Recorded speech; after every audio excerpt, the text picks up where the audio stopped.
Now, from the words that we've heard tonight, we know one thing is certain, and that is New Jersey is in deep financial trouble. For a look at how we got to this point, let's bring in Brenda Flanagan, Federal reporter, live now in Trenton. Brenda? Well, Rolland, when Governor Florio first announced his package of tax increases and reforms and his new school funding plan, he steadfastly maintained that he inherited all these big problems like a huge budget deficit and an unconstitutional school aid formula. Florio still claims that he had to deal with the mess because the former governor did not. The state of the state is very, very good.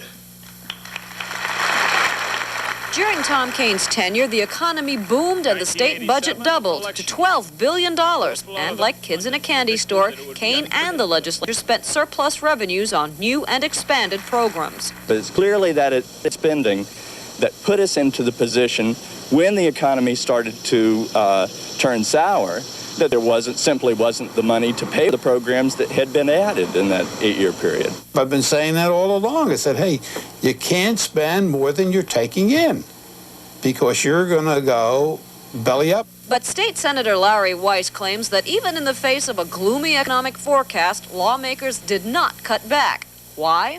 Any program that's in that budget or any previous budget suddenly develops a constituency. That's what has been going wrong for quite a few years. I mean, it's not Democrat, it's not Republican. It's a disrespect for the money that we put out to the state of New Jersey. While budget crunch worsened, so did the school funding crisis. Several poor urban districts had sued the state to get more money for all disadvantaged schools across New Jersey. Kaine and the legislature didn't act, waiting for the Supreme Court's ruling. But Jim Florio anticipated the high court decision with a massive school funding increase paid for with higher income taxes. And I think that Florio displayed leadership in the sense of taking the initiative of saying this must be resolved. Florio moved too rapidly for some. He forced his program into place, and now he is out explaining it and defending it and attempting to get public support. We think that's backwards. Though backwards or not, the Florio programs are in place. The last governor to make such a dramatic move and then explain himself to the electorate afterwards was Brendan Burns some 14 years ago. Burns surmounted the negative backlash to win re-election. Will Jim Florio? Rolland? Brenda, let's throw that question right back at you. Will Jim Florio, let's put on your analysis hat for a moment. Do you think he can do that? It depends on whether or not he's able to convince the people of New Jersey that he did some tough-to-swallow things, but that they had to be done. They may not like what he did, but if he can convince them that he had to do it, perhaps he will be able to win re-election. Okay, thank you, Brenda. Now let's go to Channel 9's political analyst, Steve Adubato. Steve, your quick reaction to Governor Florio. Rolland, he was right about one thing. He said this speech is not about percentages, it's about people. He's right about that, but it's also about perception. The perception that Jim Florio, he had to face tonight. People felt he lied during the campaign about taxes. He lied about the audit. He faced a big challenge tonight. Will people give Jim Florio the time that he asked for? He says that the tax revolt movement that's going on out there is not a mainstream movement, that most people don't feel that way, that they're not that ardent, that they're not that vocal. I don't know if that's true, Rolland. The sense I have out there is that that's really what's going on. He's got an almost impossible job right now. He waited too long, frankly, to make this speech. So your characterization is too little, too late. That's about it. Okay. Dick Benefield is the editorial page editor of the Record of Hackensack. Dick, if you'd now give us a quick analysis of what you thought the speech was like tonight. Well, I don't think he turned around the opposition. I think he has a ways to go. He did do one thing. He met head-on the major charges against him, the charge that he lied during the campaign when he said that he didn't think New Jersey needed new taxes. He answered the question as to why some towns should get more money while other towns should not get more money for education. But the question that remains is people are going to believe what he says. I think it's very hard for a politician, for any politician, to implement new taxes and get people to applaud that. And that really is Florio's challenge. He's got a ways to go. Okay, thank you, Dick. Now stick with us for a few minutes. Let's go now for a third quick reaction to Clyde Leib, senior writer for the Times of Trenton. Clyde? I think that the speech generally has not anybody's mind. The bottom line is that it's not going to change the governor's mind either. He's sticking to the tax program. He's not going to give in on initiative and referendum. The result, I think, is going to be a standoff. Okay, Clyde, let's also stay with us, and we'll back to you in just a moment. Now, let me introduce to you two guests whose constituents are directly affected by Governor Florio's tax plan. Let me introduce Ralph Grant, the president of the Newark City Council, and Frank Priore, mayor of Parsippany, New Jersey. Gentlemen, your reaction tonight. Ralph, let's start with you, please. First of all, I'm a Florio believer. Jim Florio, in my opinion, has done everything he possibly could to give us what I call a stable tax base. No politician in his or her right mind wants to raise taxes. No one wants to do that. But if you're talking about balancing a budget, and that's what the state statute calls for, then you've got to do one of two things. Either you cut back on services, or you lay people off, or you do a little of it and try and balance it. I think what he has done is to take a bold step, and most people are not willing to do that. In politics, you are elected to make tough decisions.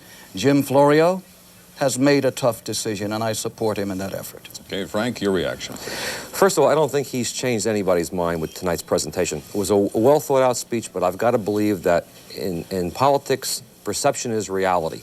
People simply don't believe, for the most part, what he's selling.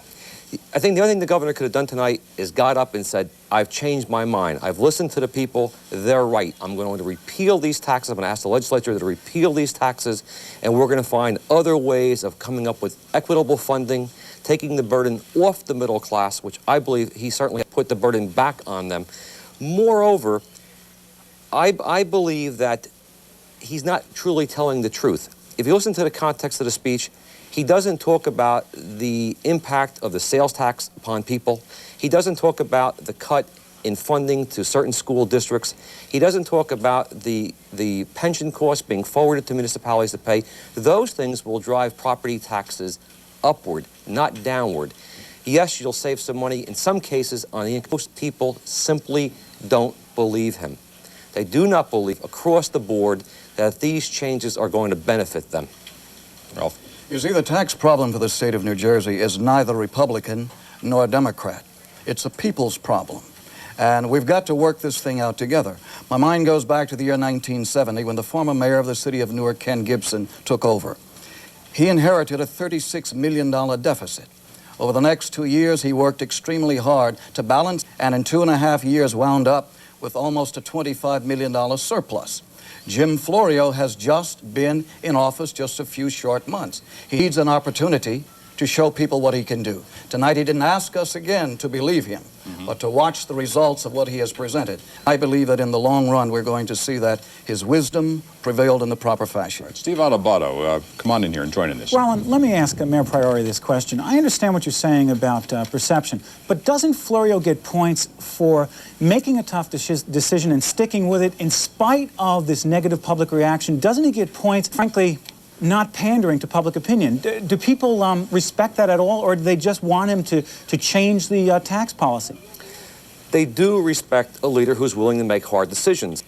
Ralph mentioned the fact that the mayor of Newark, former mayor of Newark, was faced with a $30 million deficit. Upon taking office in 1982, I faced a $13 million deficit. I made hard decisions. But the first thing I did wasn't to ask people to open up their checkbook and send more taxes.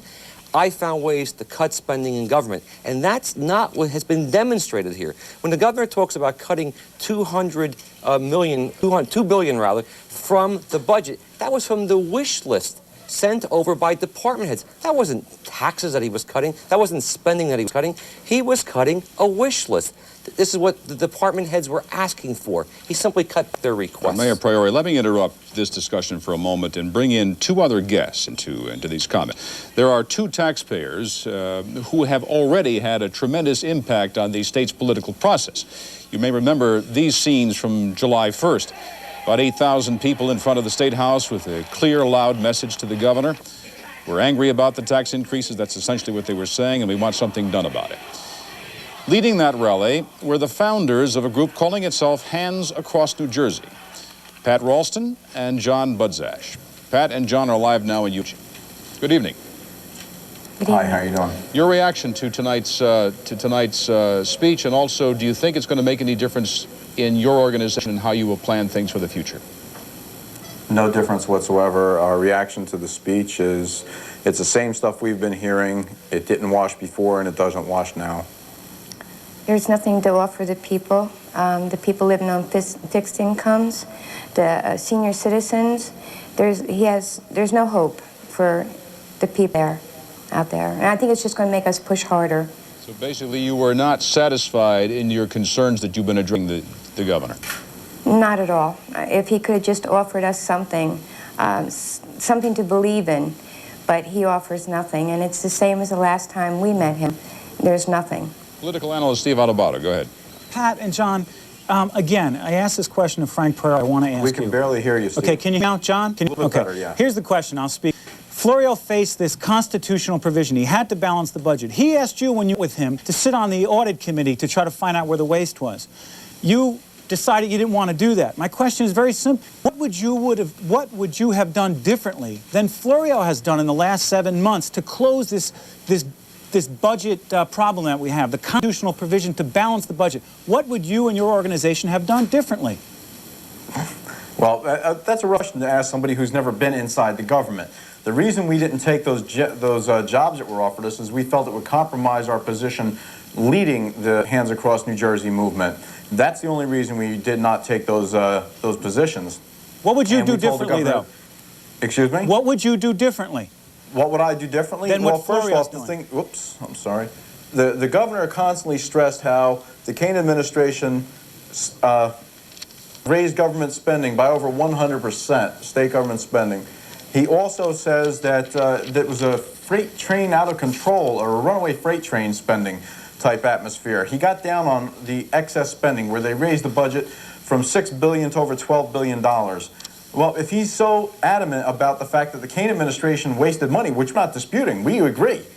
All right, John. We feel that the primary thing that he should do is jump into that wasted spending first, eliminate that extra $6 billion of spending, and bring us right back under control without having to raise taxes. Right, John Investigate Budzash, where the money's going. Okay, John, thank you. John Budzash and Pat Ralston. Now, not all Garden State residents agree with the Hands Across New Jersey people. In our studios now is Amy Doyle, a real estate agent and a mother of 3. She lives in Hazlitt. Amy, thank you for joining us. In a way, you're in the minority. Supporting Governor Florio, since the latest Eagleton poll, I guess, had it 8 out of 10, I guess it was. 6 out of 10? Go ahead. How does it feel to be in the minority? I don't like it. You know, I wish more people were governor and at least gave his program a chance to, you know, see what happens. You know. Well, you listened to his speech tonight. How did Right. you feel? Were you pleased at how he said it, the way he said it, and what he said? Yes, I mean, I still have questions. I mean, you know, he can't answer everything. But I think he did answer some of the things that I had. And, you know, we just have to try to be behind him. And, you know, don't make judgment until you see what happens when the different programs he wants to try to do get implemented. Amy, how much time are you willing to give the governor? Probably until, like, the beginning of the year when he puts the new income tax takes effect. And I start seeing it in the paycheck, you know, because my family is going to be affected by it because we're one of the families that makes over $70,000 a year. Okay, thank you, Amy Doyle. Let's get a quick comment from Dick Benefield. Rolland, my thought is whether the governor may have won a little more sympathy if he emphasized his courage to push an unpopular package that's not going to win great support because it's necessary. I wonder if he really stressed that enough. Okay, Clyde Leib, some final thoughts from you, please. I agree with Dick. The governor is behind now, and whether he can catch up depends entirely on whether he can change some minds. I think the minds of the tax protest group are not going to be changed. They're too rigid, and what the governor said today merely reinforces their point of view. All right, Steve Adubato, your final thoughts, please. Rolland, it's not a question of what happens to Jim Florio in 1993 for governor. The more immediate question is what happens to those Democrats in the Assembly and the Senate in '91 and those other local Democrats running in the next few months. That's the real critical question. That's where we're going to find out where Florio and the Democrats stand on this tax issue. If you had to put a crystal ball, Steve, what would it be? Democrats are in big trouble. That's some crystal ball. Okay. Thank you, Steve. And thanks to everybody this evening who joined us for comments and analysis.